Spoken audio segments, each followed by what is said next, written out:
Bhopal police CBI ने case को take over कर लिया। भोपाल पहुंची सीबीआई की टीम। गिरिबाला सिंह पर केस दर्ज किया गया। ट्विशा की सास गिरिबाला सिंह पर भी एफआईआर दर्ज। पति समर्थ को भी आरोपी बनाया गया। डीएसपी निशा कुशवाहा के नेतृत्व में यह जांच होगी। जांच अधिकारी उन्हें नियुक्त किया गया है। आपको बता दें कि सोमवार रात समर्थ को लेकर गिरिबाला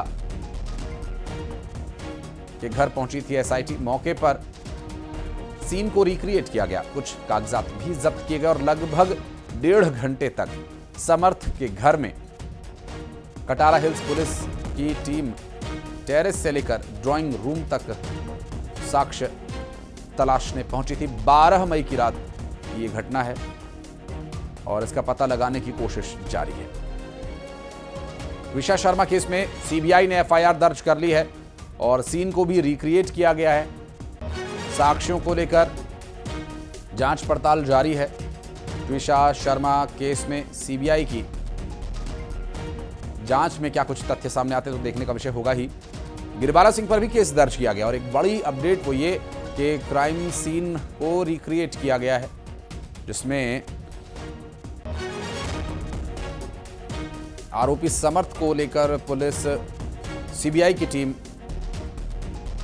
गिरिबाला सिंह के घर पहुंची थी और सीबीआई ने अब जबकि केस टेक ओवर कर लिया है तो सीबीआई ने एक नई एफआईआर दर्ज की है गिरिबाला सिंह के खिलाफ। ट्विशा शर्मा केस से जुड़ी एक और बड़ी और अहम खबर आपको बता दें कि एसआईटी ने समर्थ का लैपटॉप जब्त कर लिया है। मोबाइल फोन, पासपोर्ट, आधार कार्ड भी जब्त कर लिए गए हैं। एसआईटी ने समर्थ के घर की तलाशी ली और करीब 3 घंटे तक समर्थ से पूछताछ भी हुई है। और चूंकि 7 दिन की रिमांड है, जिनमें से 2 दिन तो हो गए हैं पूरे और करीब 5 दिन का और समय है, 4 से 5 दिन का समय। अब एसआईटी ने समर्थ के घर की जब तलाशी ली तो वहां से उसके लैपटॉप को जब्त किया गया। मोबाइल फोन पहले ही पुलिस के पास था लेकिन अब वो पूरी तरह से जब्त कर लिया गया और 3 घंटे तक समर्थ से पूछताछ भी एसआईटी के द्वारा की गई। मिल रही जानकारी के अनुसार ट्विशा शर्मा केस से जुड़ी ये एक बड़ी डिटेल आपको बता रहे हैं।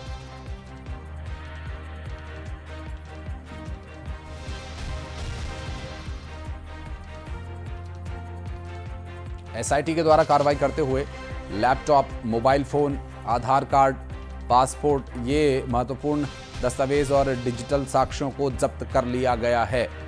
और अब इसी लैपटॉप और मोबाइल से कुछ साक्ष्य सामने आएंगे, कुछ तथ्य सामने आएंगे, ऐसी उम्मीद की जा रही है जांच में। वासु हमारे सहयोगी इस वक्त हमारे साथ जुड़ेंगे, बात करेंगे उनसे।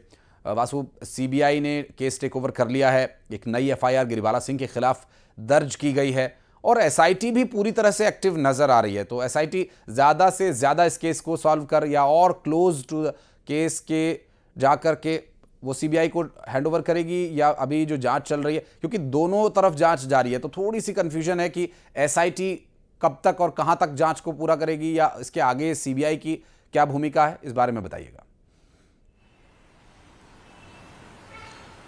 आशीष, देखिए, इस पूरे मामले को सीबीआई ने टेक ओवर कर लिया है। सीबीआई ने एफआईआर दर्ज कर ली है और जैसा कि कल पुलिस कमिश्नर ने कहा था कि जैसे ही आधिकारिक रूप से ये नोटिफिकेशन आएगा कि सीबीआई इस केस को डील करेगी तो हम लोग जो केस डायरी है वो सीबीआई को सौंप देंगे। सीबीआई को केस डायरी जो है वो सौंपी जा चुकी है। सीबीआई ने एफआईआर दर्ज कर ली है, उसकी कॉपी भी जो है वो पब्लिक डोमेन में आ चुकी है। तो एसआईटी ने अब तक जो सारी जांचें की थी वो उसका पूरा जो अब तक का रिकॉर्ड है, लेखा जोखा है, वो सीबीआई को दे दिया गया है और सीबीआई अब इस पूरे मामले को लेकर अपनी तरीके से जांच को जो है वो आगे बढ़ाने का काम करेगी। हालांकि 7 दिन की जो पुलिस रिमांड मिली थी समर्थ की, वो एसआईटी की टीम को मिली थी। वो लगातार पूछताछ करने का काम कर रहे थे। तो एसआईटी भी, चूंकि ये पूरा क्राइम जो है वो भोपाल में हुआ है, वो अपने स्तर पर इस पूरे मामले की जांच कर सकते हैं, लेकिन पुलिस और सीबीआई जो है वो मिलकर अब इस पूरी जांच को आगे बढ़ाएंगे, क्योंकि पुलिस इस पूरे मामले में पहले से ही शामिल रही है और कई सारे तथ्य जो हैं वो उनके संज्ञान में हैं। और एक जो लोकल लेवल पर फर्स्ट इन्वेस्टिगेशन टीम होने के नाते कि जो इस पूरे मामले में इन्वॉल्वमेंट है वो कहीं ना कहीं पुलिस का बना रह सकता है, लेकिन लीडिंग एजेंसी जो है इस पूरे मामले में अब वो सीबीआई रहने वाली है। कल रात को करीब 10 बजे जो एसआईटी की टीम है वो समर्थ को लेकर उसके घर पहुंची थी और उसी जगह पर गए जहां पर पूरा घटनाक्रम हुआ था। वहां पे क्राइम सीन को रिक्रिएट किया गया और वहां पर भी विस्तृत रूप से जो पूछताछ है वो करने का काम जो है वो पुलिस की टीम के द्वारा किया गया और इसके बाद फिर से जो समर्थ को पुलिस रिमांड पर जहां रखा गया था वहां पर ले जाया गया। वहीं जहां एक तरफ अब सीबीआई की जांच इस पूरे मामले में शुरू हो गई है, तो दूसरी तरफ आज सेकंड पीएम की जो रिपोर्ट है वो भी सामने आ सकती है। ये भी बहुत इंपॉर्टेंट रहने वाली है इस केस के लिहाज से। तो आज भी एक जो महत्वपूर्ण दिन है ट्विशा शर्मा मामले से जुड़ा हुआ वो रहने वाला है। अगर आज सेकंड पीएम की रिपोर्ट आ जाती है तो फिर उसके हिसाब से भी इस केस का जो रुख है वो तय होगा और सबकी निगाहें सीबीआई जांच पे भी होने वाली है, क्योंकि जो ट्विशा का परिवार था उन्होंने लगातार इस बात को कहा कि यहाँ की जो लोकल इन्वेस्टिगेटिव टीम है वो जो समर्थ सिंह और उसका परिवार है उसके रसूख के चलते ठीक से कार्रवाई जो है वो नहीं कर रही है। इसलिए पुलिस की भूमिका पे बड़े सवाल खड़े हुए थे और साथ में एम्स भोपाल की जो रिपोर्ट आई थी उसको लेकर भी लगातार परिजन जो है वो आपत्ति जता रहे थे। अब बहरहाल देखना होगा कि जब सुप्रीम कोर्ट के दिशा निर्देश पर सुप्रीम कोर्ट का स्वतः संज्ञान लेने के बाद सीबीआई इस पूरे मामले को अब लीड करेगी तो क्या कुछ रिपोर्ट्स में बदलाव देखने को मिलते हैं, क्या कुछ फैक्ट्स में बदलाव देखने को मिलते हैं। आशीष, जाहिर है बासु, आप नजर बनाए रखिएगा।